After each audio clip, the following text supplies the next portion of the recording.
C'est comme l'armée de Dieu. Les archanges Gabriel et Michael, ce sont les grands archanges qui dominent. Ils dominent tous les anges. Autant que les anges, que Dieu nous envoie ces anges pour nous protéger aussi. Ces anges de Dieu sont avec nous aussi. Qu'est-ce qu'on ne voit pas? Qu'est-ce qui est invisible? C'est qu'est-ce qui est plus réel dans le monde. Comprenez? Qu'est-ce qu'on voit, qu'est-ce qui est visible? Ça passe. C'est temporaire. Mais qu'est-ce qui est invisible? C'est là. C'est réel. Il ne faut pas s'asseoir et ignorer que ça n'existe pas. Que le mal n'est pas là. Il y a juste la grâce de Dieu. Ben non. Le mal est là. Le malin est là. Il est réel. Il veut notre peau. Il est devant notre trône pour nous accuser, pour réclamer notre âme. Et deuxième trait, c'est le bouclier de la foi. On va voir ça en plus de détail. Dans le Proverbe 4:23, il dit « Garde ton cœur plus que toute autre chose. Garde ton cœur, car de lui viennent les sources de la vie. » Garde ton cœur. Le bouclier de la foi. Quoi faire quand le diable et ses démons nous contraint le cœur? Quand il veut engager dans notre cœur, dans le mal, une coercition. Quoi faire? Premièrement, revêtir la cuirasse de la bonne action. Simplement faire ce qui est droit quand nous savons comment le faire. Première des choses.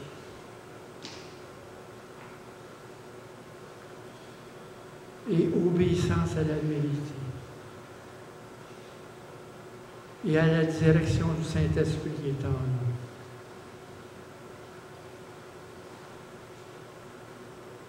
Pour moi, c'est ce qui est réellement l'affaire le plus important dans la victoire. L'obéissance à la vérité. Être sincère avec Dieu. Être droit avec Dieu.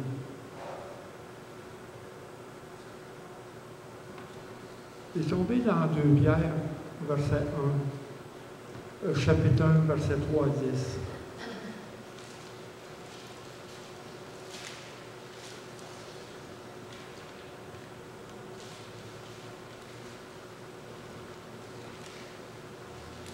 Pierre, chapitre 2, verset... chapitre 1, verset 3 à 8. Béni soit Dieu, le Père de notre Seigneur Jésus-Christ, qui, selon sa grande miséricorde, nous a régénérés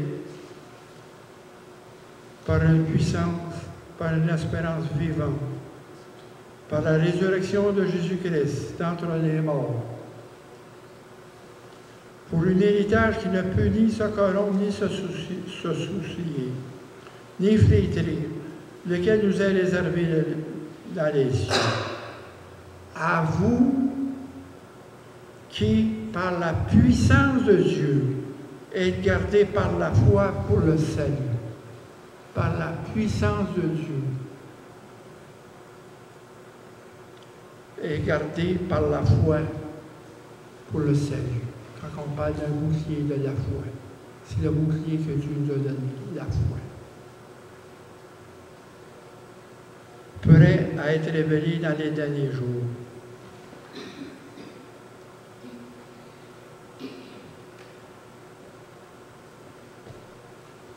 Si on tombe après ça dans 2 Pierre, au verset 1, chapitre, verset 8, verset 3 à 8,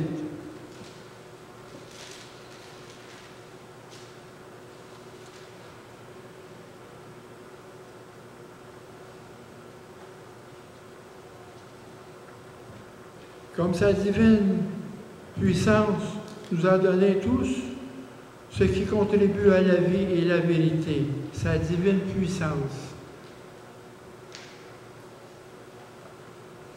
Nous a donné tout ce qui contribue à la vie et à la piété au moyen de la connaissance de celui qui nous a appelés par sa propre gloire et par sa vertu, lesquels nous assurent de la part les plus grandes et les plus précieuses promesses,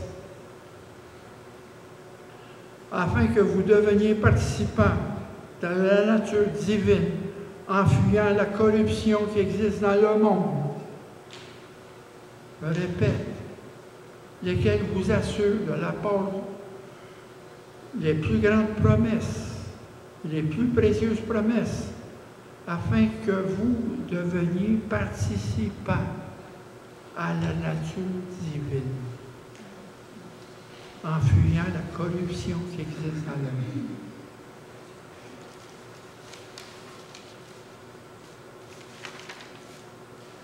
À cause de cela même, faites tous vos efforts pour joindre à votre foi la vertu, à la vertu la science, à la science la tempérance, à la tempérance la patience, à la patience la piété, à la piété l'amour fraternel, à l'amour fraternel la charité. Car si ces choses sont en vous, ils sont avec abondance. Elles ne vous laisseront point oisifs ni stériles pour la connaissance de notre Seigneur Jésus-Christ.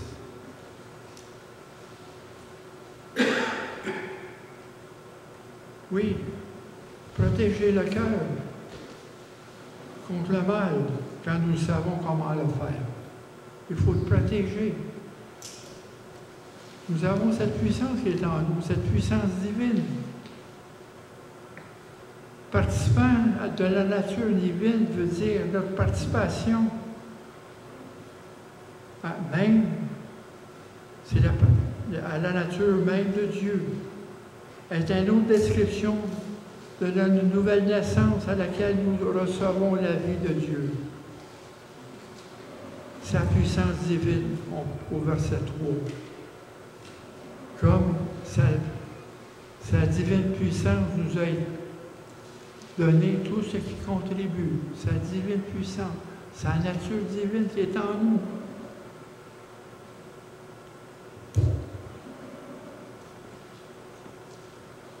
Aucune sagesse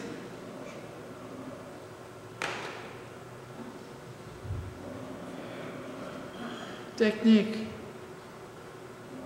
ou théorie humaine pour compléter la parole de Dieu qui nous révèle que le parfait statut en Christ, c'est que Jésus est le chemin, il est la vérité et la vie. Il n'y a aucune philosophie dans ce monde-là qui va compléter la parole de Dieu. La parole de Dieu est complète. La parole de Dieu est complète. On n'a pas besoin d'autre philosophie. L'intercession de Christ.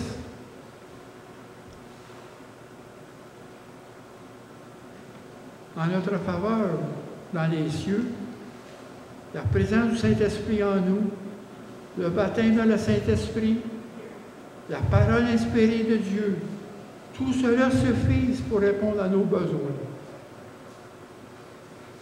Mais il demande, faites-vous des efforts. Le croyant doit activement s'investir dans son propre développement.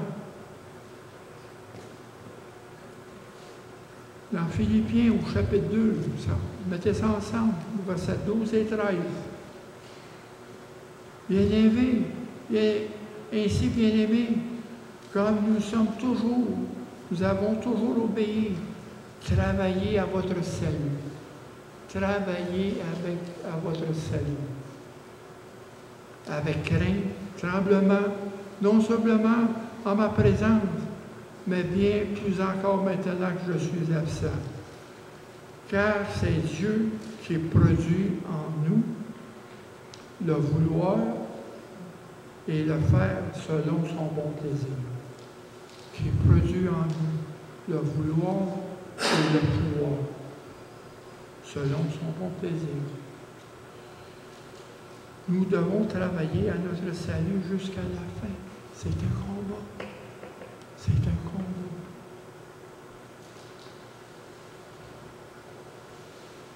Relisez ces paroles-là cette semaine. Priez sur ces paroles. Priez. Il faut prier sur la parole. Vous allez voir, parce que plus qu'on s'investit pour la parole, le plus qu'on va connaître la victoire sur l'ennemi.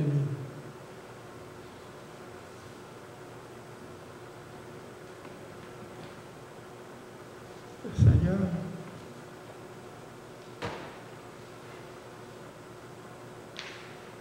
je te prie, Seigneur, de nous protéger, Seigneur. Et que ces paroles sur nous soient des promesses pour nous, Seigneur. Des promesses qu'on peut réclamer de toi, parce que tu as prêté serment de fidélité envers nous, Seigneur, dans notre obéissance. Garde-nous, Seigneur, à cette obéissance, Seigneur. Que ta fidélité qui rencontre ton amour soit pour nous ta paix et ta justice en nous, Seigneur. Au nom de notre Seigneur Jésus-Christ.